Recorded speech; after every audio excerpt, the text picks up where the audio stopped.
kabar admin Shopee mau naik. Dan gosipnya adalah kayaknya memang mau naik.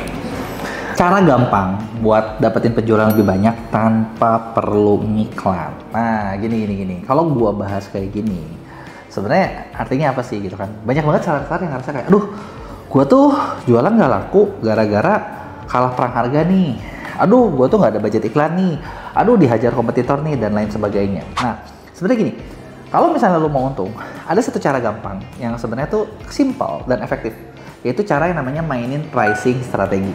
Pricing strategi itu apa sih? Ya, sebenarnya gini, lu berstrategi gimana caranya supaya konsumen ngerasanya harga lu tuh murah. Jadi gini, jualan itu bukan berarti kita harus selalu paling murah. Tapi salah satu cara yang bisa diakalin adalah dengan cara main pricing strategi. Jadi benar-benar mainin harganya, kesannya ada strateginya supaya orang tuh ngerasa, wah, kok ini oke ya, kok ini worth it ya, gitu loh. Padahal sebenarnya kalau dihitung nggak murah juga, mahal juga sebenarnya, lumayan juga lah dibilang mahal, enggak, lu ada untung lah. Nah, jadi dengan cara ini harapannya cuma satu, kalian nantinya nggak ngeluh kalau dapat info kalau kabar admin Shopee mau naik. Dan gosipnya adalah kayaknya memang mau naik. Kapan? Nah, udah tau belum gue bocorannya? Kasih tau nggak ya? Nanti lah ya. Udah ada bocoran-bocorannya. Nah, makanya itu gini. Gimana sih cara lo mainin pricing strategi? Nah, ada yang namanya skimming pricing. Skimming pricing itu apa sih? Lo pasang harga yang mahal duluan. Nah, tujuannya cuma satu.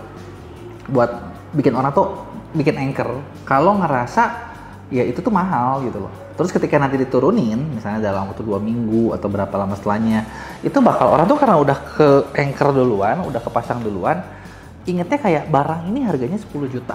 Tau-tau jadi, 2 juta gitu, murah banget gitu. Padahal udah tahu 10 juta. Padahal memang ketika kalian pasang 10 juta, itu memang tujuannya memang bukan buat dibeli, cuman buat masang anchor aja gitu. Kalau ini barang 10 juta gitu. Sebenarnya ada nggak sih cara buat mainnya? Ada banget. Misalnya gini, gue lagi bikin produk baru. Dan ini produk, katakanlah produk gue ini tujuan gue mau di launchingnya tuh nanti. Jadi gue baru mau bikin, baru mau ngedesain nantinya. Tapi gue udah bilang dulu, harganya 2 juta. Padahal memang harapan gue adalah ketika gue pasang, jangan lu beli. Lu lihat aja, lu ingat aja ini harga 2 juta. Tahu-tahu nanti gua pasang jadi 400.000. Kan lu bakal merasa murah banget gitu kan. Kapan lagi? Sikat. Gitu. Kalau misalnya pas lagi di zaman skimming ada yang beli gimana? Ya lu kejar lah gimana caranya biar ada barangnya. Tapi kan untung banyak. Targetnya memang bukan buat ke situ gitu. Karena itu adalah salah satunya. Meskipun ya kadang pasti efektif nggak sih? Kadang belum tentu juga. Ini sebenarnya salah satu dari cara harga coret ya. Harga coret gitu kan, enggak, tapi ya efektif juga gitu yang gua ngalamin ya, ini yang baru paling news, yang paling baru gua alamin adalah gua lagi bikin lapangan mini soccer, harganya memang sengaja gua naikin dulu, gua memang mau pakai harga coret, dan lu tahu nggak, semua tim itu komplain harganya mahal banget, orang lain pasaran segini, di sini kenapa segini, wah harga nih segala macam. Gua udah tahu itu dalam hati, lu aja bego, gua lagi pasang harga coret. Begitu gua harga coret, langsung orang pada booking. Nah kan, dipaksa mereka booking, kan tujuan gua, yang penting gua booking. Bener nggak? Dan anchornya udah dapet, harga lapang gua adalah mahal. Tapi nanti jadi murah, itu kurang lebih yang pertama. Yang kedua, ada lagi penetration pricing. Nah kalau ini memang sengaja lu jual, buat bikin, ya namanya juga buat penetrasi gitu kan. Yang kasih harga murah, yang penting banyak dulu dalam waktu relatif singkat. Gitu kan. Nah tujuannya apa? Tujuannya ya memang biar orang pada coba, udah orang pada coba harapannya barang lu bagus jadi mereka ketagihan, jadi mau beli lagi gitu kan. Nah caranya adalah seperti itu.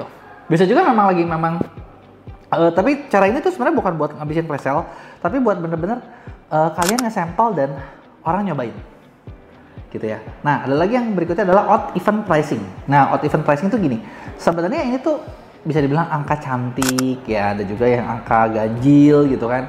Tapi gini, kalian kalau lihat harga Rp99.999 gitu kan, kayak ngapain banget ya, 99.900, gila dalam hati, cepet diskon cepet aja lu pamerin gitu kan, gede-gede. Tapi jangan salah, 99.900 itu kesan secara psikologis yang lebih murah daripada 100.000. gitu. Itu bakal ngerasa orang kayak, ya udahlah, mumpung lagi 99 gitu. Tapi yang perlu diingat adalah harga ini yang gua tahu ya, yang kita sering ngalamin ya, ini nggak cocok buat barang premium. Karena ini bakal bikin barang lu kerasa murah. Terus produk bundle pricing. Nah, kalau ini paketan. Nah, paketan ini sebenarnya ini efektif buat ningkatin volume penjualan.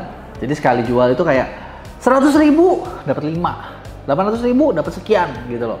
Nah, atau harga decoy pricing. Nah, ini tuh biasa suka dipakai kayak di coffee shop, terus dipakai juga di mana bioskop, di mana dia ada 3 harga. Jadi ada kecil, sedang, gede, gitu kan. Nah, satu harga itu memang buat bikin orang ngerasa kayak, oh, ini daripada beli yang kecil nanggung beli yang sedang aja.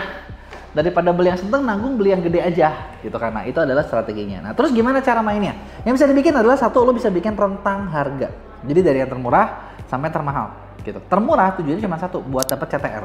Jadi orang tuh bakal ngeklik produk kalian, udah gitu ya, nanti orang bakal lihat-lihat gitu kan. Nah, tapi yang di situ kan ngomong ini di sini adalah yang variasi. Gitu kan. Nah, variasinya ini nih. Misalnya lu lihat harganya berapa, terus toto begitu klik, itu yang murahannya, ini yang mahalnya di sini. Tapi terlanjur udah beli, udah lihat, udah kayak cakep juga nih barang gitu kan, oke juga, deskripsinya dapet gitu kan. Makanya di sini kalian perlu benar-benar bikin deskripsi, copywriting yang menarik, bikin orang tuh jadi kayak, aduh, cakep ya gitu. Kalau udah dapat insight cakep ya itunya, itu bakal bikin orang kayak, ya udahlah, beli aja gitu kan. Nah, meskipun efektif nggak, tapi gimana kalau misalnya gue dapetnya banyaknya enggak? Itu tergantung, karena lo harus sadar ketika lo jualan di Shopee ataupun jualan di e-commerce lain, pasar itu beda-beda. Ada yang price sensitif, yang benar-benar bandingin harga banget. Ada juga yang disebutnya effortless buyer, effortless shopper. Nah, orang-orang effortless shopper itu mereka, ya udahlah males, cari yang gampang aja. Ini targetnya cocok buat effortless shopper. Tapi kalau yang price sensitif atau yang discount oriented, ya udah, buy gitu ya. Tapi memang ya, kan memang tujuannya bukan cari paling murah toh, bener nggak? Ya udah aja. Nah, terus ada juga dengan, nah sebenarnya gini, selain gitu ya lo juga bisa main yang namanya penyesuaian harga diskon. Jadi main-main harga diskon nih, diskon tuh kita bisa ada 5 variasi. Pertama misalnya nih, lo main yang namanya diskon grosir. Jadi kalau misalnya orang itu beli banyak, gitu ya, orang itu beli banyak, dikasih harga lebih murah. Kan lumayan ya, beli banyak dapat murah. Jadinya gimana? Misalnya kayak minimal kalau lo beli 10 produk, nah dia tuh dapat diskon, gitu kan.